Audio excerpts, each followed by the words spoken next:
Hello YouTube, it's your boy Nathan coming to you to do another recap video. Today we are talking 90 Day Fiancé The Other Way, Season 5, Episode 8, Mistrust She Wrote. So not much went down on this episode, so we're just going to get on to it. First couple I want to talk is Holly and Wayne. So last week we left off with Holly and Wayne like checking out that new apartment complex and everything. And then Holly finding out that Wayne has like over 40K in crypto and stuff. And that led to a big argument in the lift. Holly like running in the street. Now, the whole storyline with Holly and Wayne this season is about feeling protected in South Africa. And feeling safe.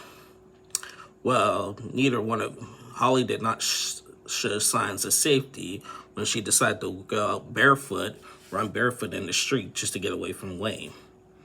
So she goes out and she's running, and then she stops for a little bit, starts crying, saying, I know I'm not that smart, but he should let me in on a few things and stuff. Then all of a sudden we see Wayne drive right past, and we're just like, what the heck? He's just gonna leave her out there. But then I guess on Pillow Talk they think that he didn't know that she was there and stuff, and then he came back for her and stuff. But still, he just like drove right past her, but luckily he came back. So when they get back to the house and, have an emotional moment. Wayne just done completely shut down. And he was trying to tell her, you don't understand the business part of this and everything. And I don't know much about crypto, but all I know is that's a lot of money. And Holly is just like, well, it's not about the business with me. You need to keep me in on everything because we're about to be married. I want to be married to you. So you gotta let me in on everything. And Wayne is just shutting down like he's been like loud all season. Now he's just gonna shut down and keep quiet and stuff. So yeah, Wayne don't know what he's doing really and everything. He thinks that Holly has done a lot from moving to South Africa into a really rough neighborhood and stuff and everything. Wayne should just be hearing her out and trying to make adjustments to make her feel more comfortable. I'm just saying, he's the man. He should be doing that. So that was Holly and Wayne for me. That's all I'm going to say about them. Not going to spend too much time with them. Next couple, we met a new couple in this episode. And we'll talk about them. It's Shekinah and Sarper. Shekinah and Sarper. So Shekinah is 41 years old, looks great. I could not tell that she was 41. She looked like she was 31. She is from LA. She grew up Amish. She said that she grew up Amish, and she was basically like the rebel out of her whole family, wanted to put on makeup and stuff. She went from Amish to the glamorous lifestyle of Hollywood. She be hosting parties and movie parties and all that stereotypical Hollywood lifestyle with very important people and stuff and everything. I'm just like, dang. Dang. Because in just the way that she looks, she really looks like she's a Hollywood person in my opinion. So wow, I was just like, wow. So she's dating this guy that she's only met for 5 months named Sarper. And he's of course, he's a personal trainer and a model, and he's from Turkey and stuff. She's been over there a couple times to hang out with them. She says their intimate life is great, whatever. They didn't really care for that and stuff. So she's planning on moving there. Now, she hosts one of her little parties and stuff, and has all her friends there and all that. And then this guy comes in. His name is Dan, and he's French. And he just flat out says, I don't know if this relationship's going to work. Why don't you and I be together? I love you. I still care about you. Shekinah said that Dan and her tried to date before, but she said it couldn't get past more than a friendship and stuff. But this dude had this really romantic French mentality and just expressing his love for Shekinah and everything. And she said he's the perfect catch. He's successful, good looking and whatever. But on Pillow Talk, and this is what I get her out. You know, she likes the bad boys. So, and that guy was a good guy, but she likes the bad boys. So, so yeah, that's why she going to Turkey, because this guy also, her mom and dad had mentioned, or her mom had mentioned that, you know, that they don't like Sarper because he made comments about her that she needs to dress a certain type of way, eat a certain type of way, work out a certain type of way. And she said it's not him being judgmental. It's just like, I do want to do all that stuff for my body and stuff and everything. But, you know, you're like, yeah, but the way he put it and say that you have to change so much for him and stuff, you know, that's not cool. That's not cool. So we didn't meet Sarper yet. We just met Shekinah. But it's gonna be interesting. But when I first glance at Shekinah, I'm just like, wow. now that's Hollywood right there. That's literally Hollywood right there. So yeah, that was Shekinah and Sarper. Next couple I'm gonna talk is Danielle and Johan. We haven't seen them in a couple weeks. Danielle and Johan. So they actually want to have a baby. Now Danielle's in her early 40s and stuff, and she already has like a grown child, a child that's grown already. So like she wants to have a kid with Johan. Johan is just the favorite uncle in his family.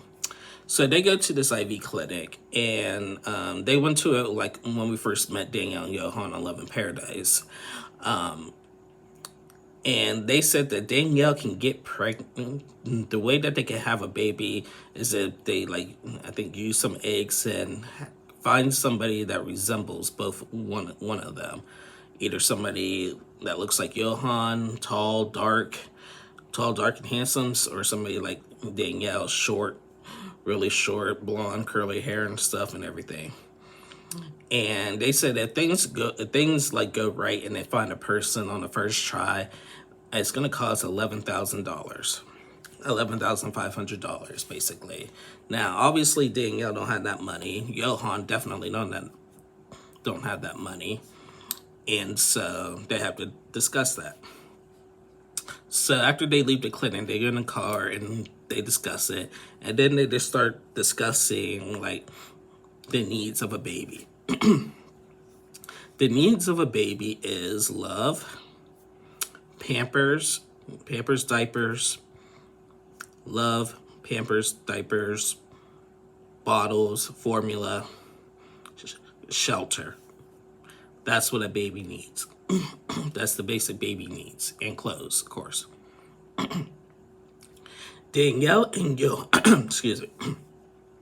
Danielle and Johan get into a little argument on how babies should be treated, or how babies are, like, on what their needs are. Danielle said that when she has like her Johan's nieces and nephews over, they don't go to bed until like 10, 11, 12 and stuff. And she was like, and she told Johan that babies need to be on a schedule for them to be healthy. Yes, that is true. I agree. But again, in typical Danielle fashion, she puts Johan's culture down. Johan said, just because we raise our kids differently here. And just because it's different doesn't mean it's bad. It doesn't mean that we're bad parents or anything.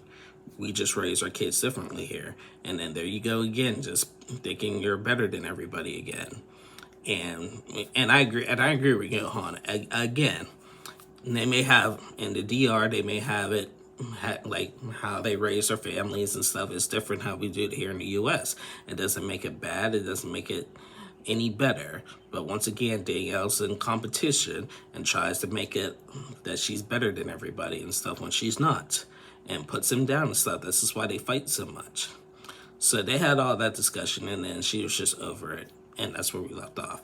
But like I said, I was starting to like Danielle after the start of the season. I'm thinking, okay, they bounced back, but then she's back to her old ways, just putting Johan down and like thinking that her way is the best way in the world and everything when it's not. So yeah, typical Danielle.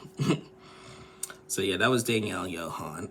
Next couple I want to talk is Brandon and Mary. So Brandon and Mary, last week we left off with Mary having that big meltdown after church when Brandon said, "You got to start trusting me more and everything, you can't keep telling me to quit looking at girls and stuff and all that, whatever." So in this episode, they continue that conversation. Mary has a big freaking meltdown and has asthma, and so the producers had to come in and give her an inhaler and stuff. And Brandon is just like, he's trying. Brandon starts crying. And he's like, I'm trying so hard. She needs to trust me more and everything. So after Mary eventually calmed down, like they tried talking and be like, so what? So now what? And they was like, you got to trust me more. I'm not going to leave you. Mary thinks that Brandon is going to leave her and stuff. He's not going to leave her. He loves Mary. But he is not going to leave her. But he ain't going to keep putting up with that nonsense of Mary just being jealous all the time. So later, after that night, they go back home. They wake up and they take a walk around the school where Mary went to high school and stuff. They walk around the high school and Mary shows them like where she went to Catholic school, so she showed like how it was in Catholics and the church that they went to and everything. And so after she showed them that, they had another conversation saying that, well, Mary said that she'll try to do better and stuff, like she's sorry. But Brandon was like, I don't want to hear sorry. Like, I want to see some action. Like, you have to trust me more. So Mary agreed to start trusting her more and stuff, trusting him more. So we'll just see how long it lasts. But, the over dramaticness of the panic attack because he told her that he's not putting up with this anymore, that's just a little bit too dramatic in my opinion. I'm just saying. Just saying. So yeah, that was Brandon and Mary, and that was it. That was all the couples. Yeah, we went from a 2-hour episode to a 1-hour episode, so it's a little weird. So yeah, we did not see Kenny and Armando, we didn't see TJ and Kimberly, and we didn't see Kirsten and Julio. So we'll probably see a couple of them next week. So yeah. Anyway, guys, thank you guys for watching. Please like and subscribe to my channel. Sorry this video wasn't a long one. Not much to talk about with the other way. Holly and Wayne. I don't know what's going on. I'm happy we finally got to meet Shekinah and Sarper. Well, we'll meet Sarper next week, but happy we finally got to meet Shekinah and stuff. Danielle and Johan, good to see them again. I'm tired of Danielle's attitude and stuff. And Brandon and Mary, they need something different needs to happen. Just say. Anyway, guys, that's it. I'll be back on later to recap The Last Resort, and I promise, because I'm going to do double on The Last Resort. So thank you guys for watching, and I'll see y'all soon.